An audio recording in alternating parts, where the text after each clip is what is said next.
Hello everyone, this is Paris. Welcome to Budgetholics. A couple of days ago, Berkshire Hathaway released their 13F form, and in today's video we're going to review the G.O.A.T's portfolio. Warren Buffett started investing in 1965. He bought Berkshire Hathaway in 1962, which was at the time a textile company. Buffett has had an average annual return of 30%, and he's been deservingly called the greatest investor of all time. His motto has been, be fearful when others are greedy, and be greedy when others are fearful. Since Q3 of 2020, he has managed to increase his holdings from $235 billion to $269 in Q4. This is going to be one of the many portfolio reviews coming in this channel, including reviews of Bill Gates and Cathie Wood's portfolios. If you're interested in this kind of content, personal finance, investing, and wealth building in general, please hit the like and subscribe button as this helps me immensely with the YouTube algorithm. Without further ado, let's jump into the video.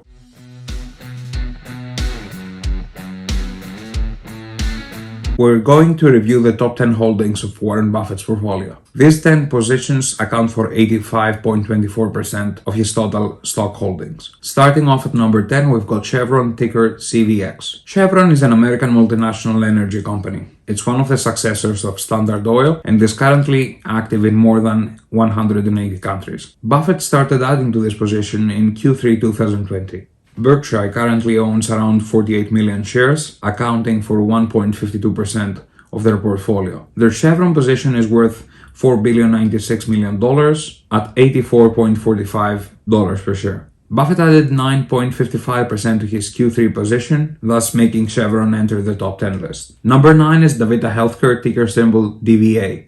DaVita offers kidney dialysis services, primarily treating end-stage renal disease patients, and they currently have a 37% market share of the US dialysis market. Usually Buffett does not like having a position of more than 5% in a company, but DaVita is an exception, with Berkshire being the largest DaVita shareholder with a position of over 23%. They own 36,095,570 shares, accounting for 1.57% of the Berkshire portfolio. Their current position is worth over $4.2 billion, with the shares priced at $117 per share. They haven't made any changes from their Q3 position. Number 8 on the list is US Bancorp, ticker symbol USB. It's the parent company of US Bank National Association and currently the 5th largest banking institution in the United States. They operate in the financial services sector, and Berkshire currently owns more than 131 million shares.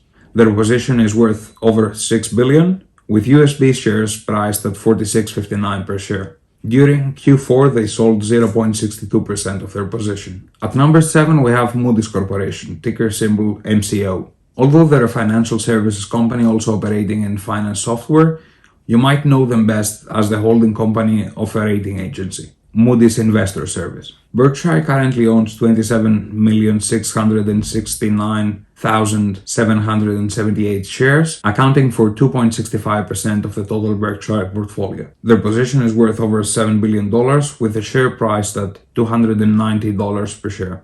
This is another position they've kept stable. At number 6, we have another position initiated in Q3 2020, and that's of course Verizon Communications. Verizon was also a company in our top 5 dividend stocks for February 2021, which you can check out using the link here or down in the description. Verizon Communications is a holding company which operates in 3 segments. Its consumer segment provides wired and wireless connections to retail customers. They also have a business segment catering to companies and agencies, as well as Verizon Media, which is the owner of the former AOL and Yahoo. Berkshire owns more than 146 million shares, accounting for 3.19% of the Berkshire portfolio. Their current position is worth more than $8.5 billion, with the shares priced at $58.75 per share. Berkshire added 151% to their Q3 position. At number 5, we have Kraft Heinz Corp. It was formed by the merger of Kraft and Heinz and is the 5th largest foods and beverages company in the world. Although the share has not been doing well over the past years, Berkshire owns more than 225 million shares of the company. The KHC position accounts for 4.18% of the total Berkshire portfolio and is worth over $11 $11 billion with the shares priced at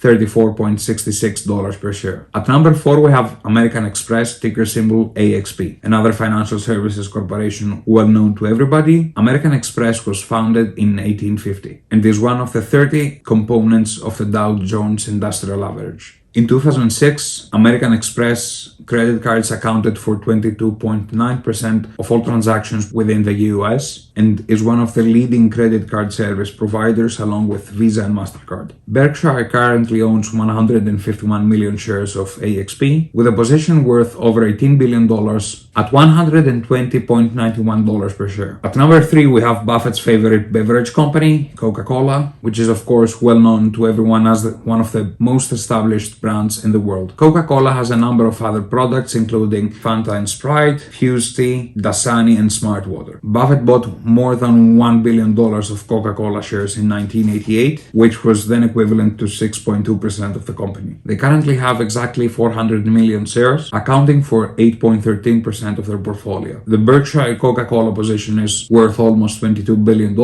with the share priced at $54.84 per share. At number 2, we have Bank of America. Buffett bought into Bank of America in 2011. He invested $5 billion in preferred shares, redeemable at a 5% premium and paying a 5% annual dividend. In addition, Buffett received warrants to buy 700 million shares of Bank of America at $7.14 shares per share, and this warrant expires in 2021. Buffett has been consistently building his Bank of America position, although not in Q4 2020. Berkshire currently owns more than 1 billion Bank of America shares, accounting for more than 11% of the Berkshire portfolio. Their position is worth more than $30 billion, at BAC priced at $30.31 per share. At number 1, we have by far the largest holding of Warren Buffett's portfolio, which is Apple. Apple is a tech giant, the maker of the iPhone, the iMac, and the iPad, as well as the newly introduced Apple Watch and various other devices. They have great brand loyalty, as well as an expanding services sector, which is providing a very sound and attractive ecosystem for all users. Buffett first bought into Apple in 2016 and is the third largest Apple investor. Berkshire currently owns more than 887 billion shares, a position worth around $118 billion at $132.69 per share. Buffett sold off 6% of the Apple position in Q4 2020 to finance some other positions such as Verizon, to which he added 150%. For some of his smaller positions, he also added to AbbVie, Merck & Co., Bristol Myers Squibb, Kroger & Co., RH, T-Mobile US, and Marsh & McLennan. He reduced his General Motors, Wells Fargo, Suncor Energy, and Liberty Lilac Group C positions, and completely sold off of Barrick Gold, M&T Bancorp, PNC Financial Services, Pfizer, a position he opened in Q3 2020, as well as JP Morgan Chase & Co. Many have wrongly viewed Buffett's reduction in the Apple position as a loss of trust in the company. The truth is that Apple still accounts for almost 50% of the Buffett portfolio. However, the cash was needed to add to the other positions. The companies that Buffett has lost trust in is firstly Barrick Gold Corp. And this was expected. Buffett does not like gold or Bitcoin for that matter. Check out this video if you're interested to find out why Buffett does not like Bitcoin. So selling off Barrick Gold was expected. The Pfizer stock still hasn't performed in Q3 and maybe that's why he got rid of it. Finally, JP Morgan's investment in Bitcoin may have been a deterrent for Buffett as well. As a closing remark, Buffett is one of the most well-known dividend investors. The Berkshire portfolio yields $3.8 billion in annual dividends, which he can then reinvest in either existing positions or open new ones. Finally, in contrast to popular belief, technology makes up 46% of the Warren Buffett portfolio. Most of this is from Apple, and the bounds between the different sectors are no longer valid. For example, Apple could both be considered a consumer defensive company as well as a technology company. Other sectors worth mentioning in the Warren Buffett portfolio are 27% financial services, 13% consumer defensive, and 6% communication services. If you enjoyed this video and you want me to make more videos about investors' portfolios, which in hindsight I might do regardless, please let me know down in the comments. Also, please let me know what are your thoughts on Warren Buffett's current portfolio and what do you think is in the future for Berkshire Hathaway. If you enjoyed this video, please hit the like and subscribe buttons, as this helps me immensely with the YouTube algorithm. Until we meet again, don't stop investing.